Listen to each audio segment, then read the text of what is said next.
Welcome to Becoming and the Self-Selections from the Book of Life by Jiddu Krishnamurti, vegetarian, on Words of Wisdom.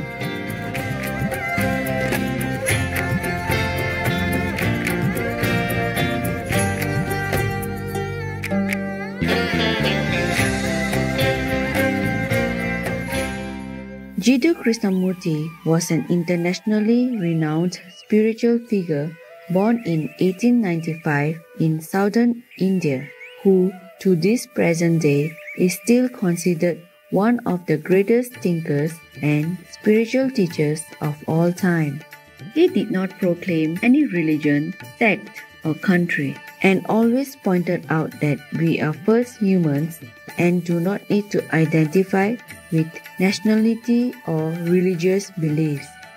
From 1929 until his death in 1986, Jiddu Krishnamurti traveled throughout the world talking to large audiences, individuals, scientists, religious figures, writers, philosophers, educators, as well as giving radio and television interviews.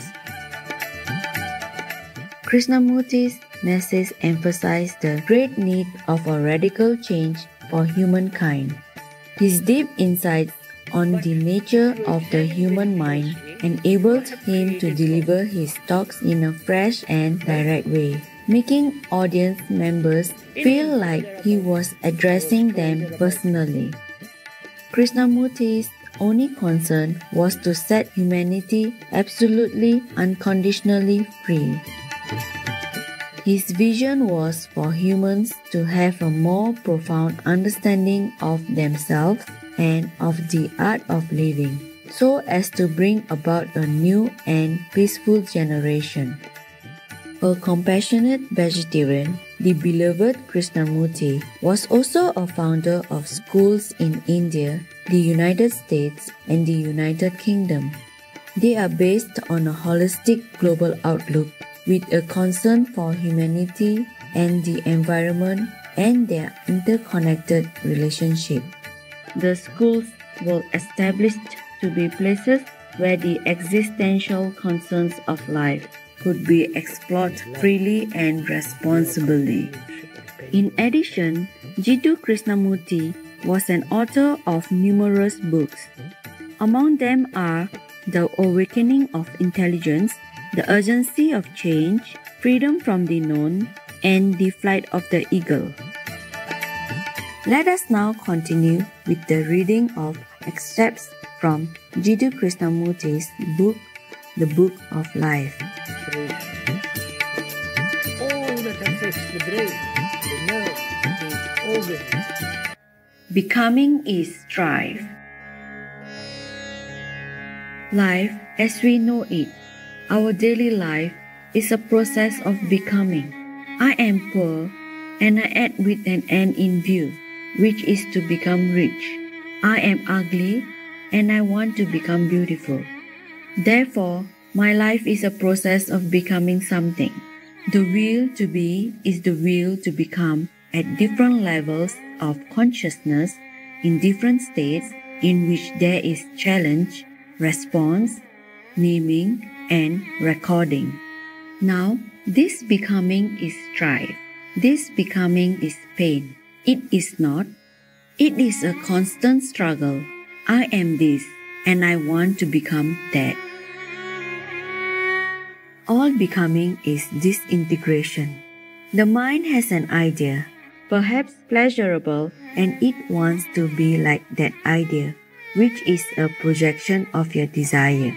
You are this, which you do not like, and you want to become that, which you like. The ideal is a self-projection.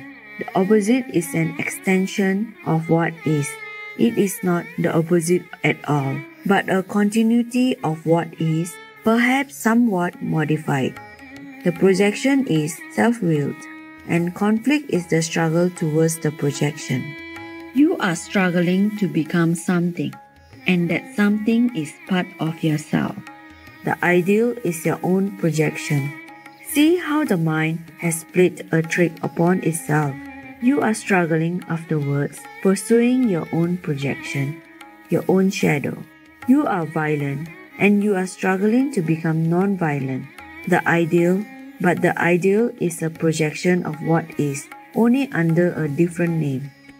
When you are aware of this trick which you have played upon yourself, then the false as the false is seen. The struggle towards an illusion is the disintegrating factor.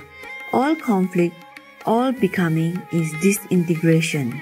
When there is an awareness of this trick that the mind has played upon itself, then there is only what is. When the mind is stripped of all becoming, of all ideals, of all comparison and condemnation, when its own structure has collapsed, then the what is has undergone complete transformation. As long as there is the naming of what is, there is relationship between the mind and what is. But when this naming process, which is memory, the very structure of the mind, is not, then what is not. In this transformation alone is there integration. Can the crude mind become sensitive? Listen to the question, to the meaning behind the words. Can the crude mind become sensitive? If I say my mind is crude and I try to become sensitive, the very effort to become sensitive is crudity. Please see this. Don't be intrigued, but watch it.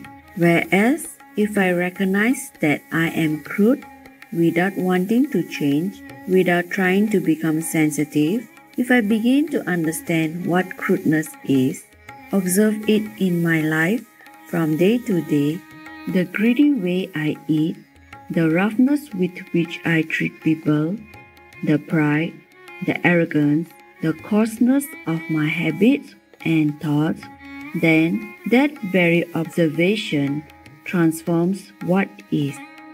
Similarly, if I am stupid and I say I must become intelligent, the effort to become intelligent is only a greater form of stupidity, because what is important is to understand stupidity. However much I may try to become intelligent, my stupidity will remain. I may acquire the superficial polish of learning. I may be able to quote books, repeat passages from great authors, but basically I shall still be stupid. But if I see and understand stupidity as it expresses itself in my daily life, how I behave towards my servant, how I regard my neighbor, the poor man, the rich man, the clerk, then that very awareness brings about a breaking up of stupidity. Opportunities for self-expansion. Hierarchical structure offers an excellent opportunity for self-expansion. You may want brotherhood, but how can there be brotherhood if you are pursuing spiritual distinctions? You may smile at worldly titles, but when you admit the Master, the Savior, the Guru in the realm of the Spirit, are you not carrying over the worldly attitude? Can there be hierarchical divisions or degrees in spiritual growth, in the understanding of truth, in the realization of God? Love admits no division.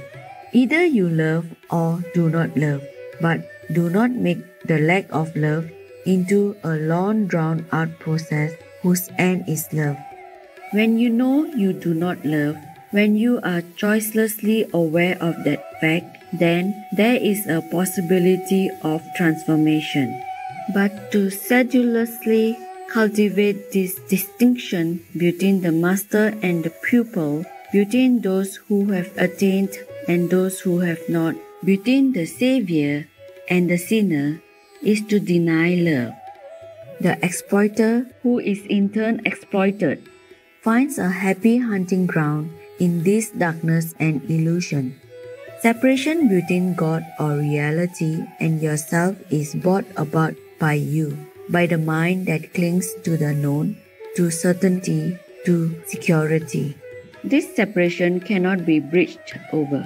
There is no ritual, no discipline, no sacrifice that can carry you across it.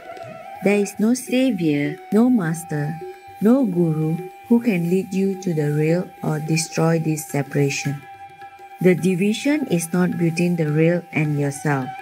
It is in yourself. What is essential is to understand the increasing conflict of desire, and this understanding comes only through self-knowledge and constant awareness of the movements of the self.